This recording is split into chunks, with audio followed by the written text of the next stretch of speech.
Hello बच्चों, let's start the question. The question says nitrobenzene react with Br2 in the presence of FeBr3 to give meta bromonitrobenzene as the major product.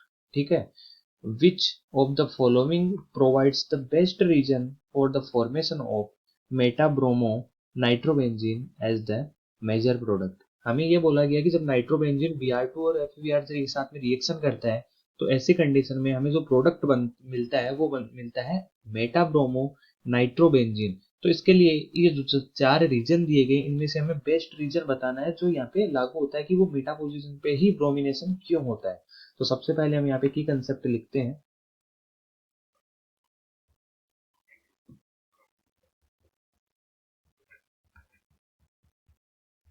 और की concept में हम क्या लिखेंगे कि यहाँ पे हो क्या रहा है, जो नाइट्रोबेंजीन है हमारे पास में और उस पे Br2 FeBr3 है, वो इसके बीच में रिएक्शन होगी और यहाँ से एक इलेक्ट्रोफाइल, मतलब जो नाइट्रोबेंजीन है वो एक क्या है हमारे पास में एरोमेटिक कंपाउंड है और एरोमेटिक कंपाउंड है. साथ में जो Br2 और FeBr3 है ये आपस में रिएक्शन करके एक Br प्लस का फॉर्मेशन करते हैं ग्रुप का जो इलेक्ट्रोफाइल की तरह बिहेव करता है. और यहाँ पे जो रिएक्शन होगी वो कौन सी होगी, इलेक्ट्रोफिलिक एरोमेटिक सब्स्टिट्यूशन रिएक्शन की प्रोसेस होती है.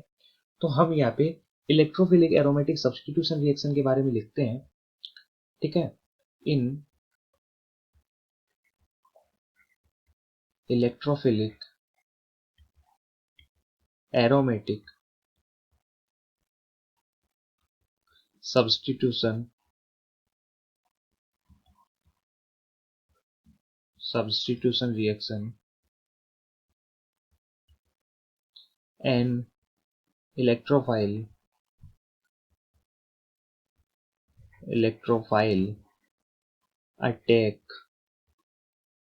attacks on the benzene ring या फिर on the aromatic ring. हम बेंजीन भी लिख सकते हैं, सॉरी हम यहाँ पे बेंजीन भी लिख सकते हैं, लेकिन अगर हम एरोमेटिक लिखते हैं तो कोई दिक्कत नहीं है. बिकॉज हम बेंजीन इसलिए लिख सकते हैं कि जो बेंजीन रिंग है वो ज्यादातर एरोमेटिक सब्स्टिट्यूशन रिएक्शन होती है उसमें बेंजीन का यूज किया जाता है.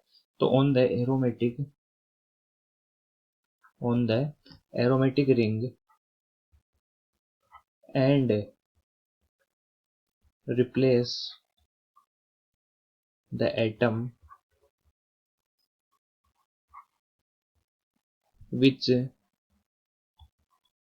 attached to the benzene ring. ठीक है. तो हमने यहाँ पे क्या लिख दिया, सबसे पहले की कंसेप्ट लिख दिया.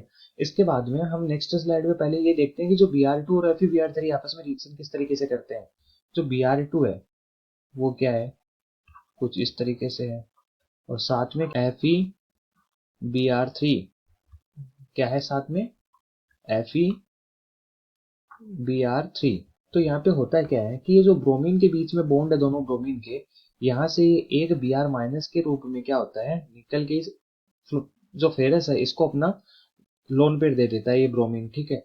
और हमें मिलेगा क्या यहाँ पे, एक तो Br प्लस और प्लस में दूसरा क्या मिल जाएगा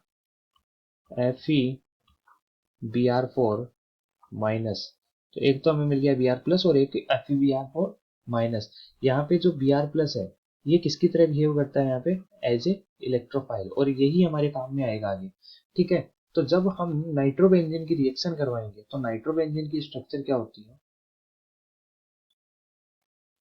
ये कोई स्ट्रक्चर है नाइट्रोबेंजीन की. यहाँ पे ये NO2 ग्रुप है और हमें पता है जो NO2 ग्रुप होता है वो क्या करता है, माइनस R इफेक्ट लगाता है. मतलब जो NO2 ग्रुप है वो क्या एक्चुअल में इलेक्ट्रॉन विड्रॉइंग ग्रुप होता है. ठीक है. इलेक्ट्रॉन विड्रॉइंग ग्रुप मतलब ये बेंजीन रिंग से इलेक्ट्रॉन डेंसिटी अपनी तरफ खींच लेता है. हम ये भी बोल सकते हैं कि ये एक डीएक्टिवेटिंग ग्रुप है. ठीक है. और डीएक्टिवेटिंग ग्रुप होते हैं वो मेटा डायरेक्टिंग ग्रुप होते हैं. ठीक है.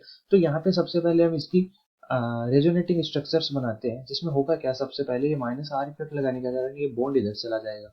जब ये बॉन्ड इधर जाएगा तो हमारे पास में क्या बनेगा, यहाँ पे तो पॉजिटिव चार्ज आ गया और यहाँ पे डबल बॉन्ड आ गया और साथ में NO2 प्लस आ गया. ठीक है, और साथ में ये 2 डबल बॉन्ड आ गए। अब आगे क्या होगा, ये बॉन्ड है ये टूट के इधर आ जाएगा, जिससे होगा क्या, जो नेक्स्ट रेजोनेटिंग स्ट्रक्चर उसमें क्या होगा, यहाँ पे तो पॉजिटिव आ जाएगा, यहाँ पे डबल बॉन्ड है, यहाँ पे डबल बॉन्ड है, और ऊपर की तरफ भी NO2 माइनस, ये भी सॉरी, यहाँ पे हम देखो, यहाँ पे हमने पॉजिटिव लगाया था, ये नेगेटिव होगा, ठीक है, NO2 पे। इसके बाद में हम नेक्स्ट इसकी आगे की रेजोनेटिंग स्ट्रक्चर बनाते हैं, तो ये डबल बॉन्ड इधर आ जाएगा, ये इधर आएगा जब डबल बॉन्ड, तो क्या बनेगा हमारे पास में रेजोनेटिंग स्ट्रक्चर, ये यहाँ पे डबल बॉन्ड आ गया, यहाँ पे डबल बॉन्ड आ गया, और ये पॉजिटिव चार्ज यहाँ पे आ जाएगा, और यहाँ पे डबल बॉन्ड था हमारे पास में NO2 माइनस, और फिर आगे देखते हैं हम क्या होगा, ये जो ये डबल बॉन्ड है ये यहाँ पे आ जाएगा, जिससे ऊपर वाला जो नेगेटिव चार्ज है वापस से न्यूट्रलाइज हो जाएगा। तो फाइनल स्ट्रक्चर हमारे पास में क्या बनेगी, यहाँ पे डबल बॉन्ड आ गया, ये पहले से था, ये था, और ऊपर की तरफ NO2। तो इस तरीके से हमारे पास में ये 5 रेजोनेटिंग स्ट्रक्चर बनती है इसकी।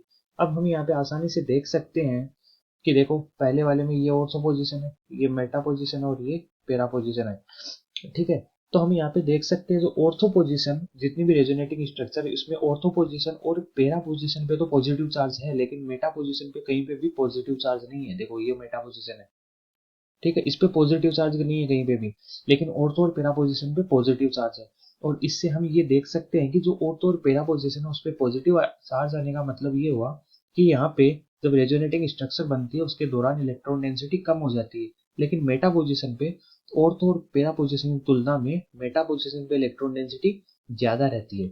और ज्यादा रहने के कारण जो हमारा इलेक्ट्रोफाइल है, ये रहा, ये इलेक्ट्रोफाइल है, ये इलेक्ट्रोफाइल क्या करता है, इसके पास में इलेक्ट्रॉन्स की कमी होती है, और ये ऐसे ही पोजीशन पे जाके अटैक करना चाहता है जहां पे इलेक्ट्रॉन डेंसिटी ज्यादा होती है। तो इसका मतलब जब हम इलेक्ट्रोफाइल की जो Br2 और FeBr3 की रिएक्शन करवाते हैं, तो ऐसी कंडीशन में जो Br प्लस है तो कहाँ पे जाके अटैक करेगा, मेटा पोजिशन पे। तो अब हम फाइनल रिएक्शन लिखते हैं यहाँ पे, फाइनल रिएक्शन हमारी क्या होगी, जब हमने नाइट्रोबेंजीन थी उसकी रिएक्शन करवाई किसके साथ में, Br2 प्लस FeBr3 के साथ में, तो हमें पता है यहाँ से हमें जो एक्टिव स्पीसीज मिली थी वो क्या मिली थी, Br प्लस, ये रही, ठीक है, ये Br प्लस ये मिली थी। तो हमें जो फाइनल प्रोडक्ट मिलेगा, तो इसमें जो Br plus as a electrophile जो टेक कर रहा था वो कहाँ पे टेक करेगा, जाके मेटा पोजिशन पे। तो ये तो हमारा नाइट्रोबेंजीन और उसकी ये मेटा पोजिशन पे क्या जुड़ गया, आके Br।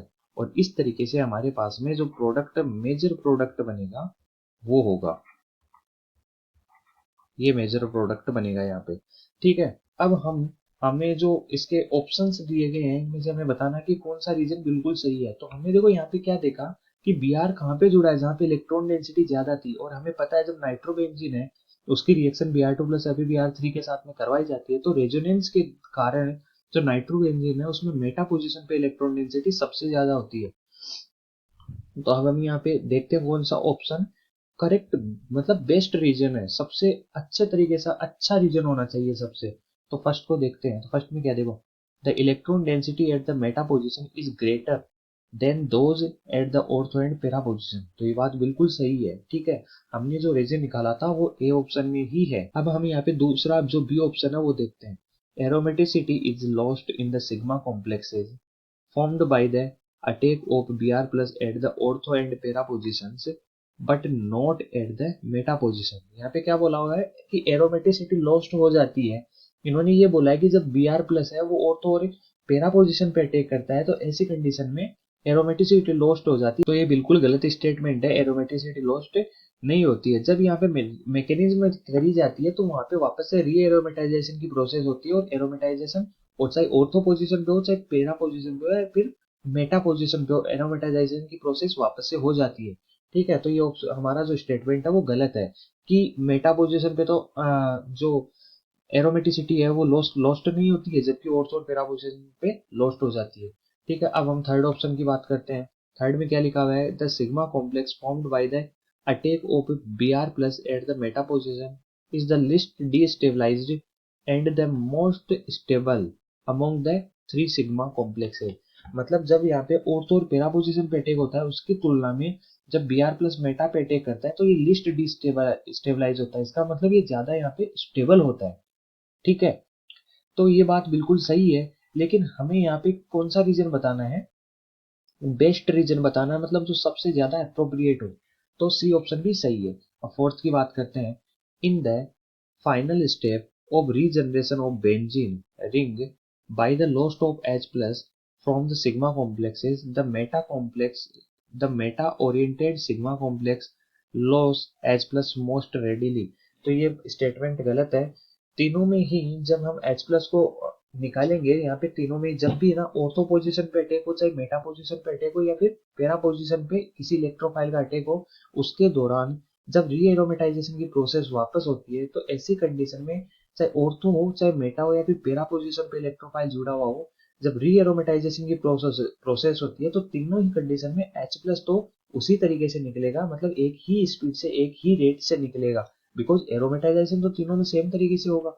तो जो डी ऑप्शन है वो भी क्या होगा यहाँ पे, गलत ऑप्शन होगा। तो अगर हम करेक्ट ऑप्शन की बात करें तो option A is the most correct option. Okay, I hope you understand.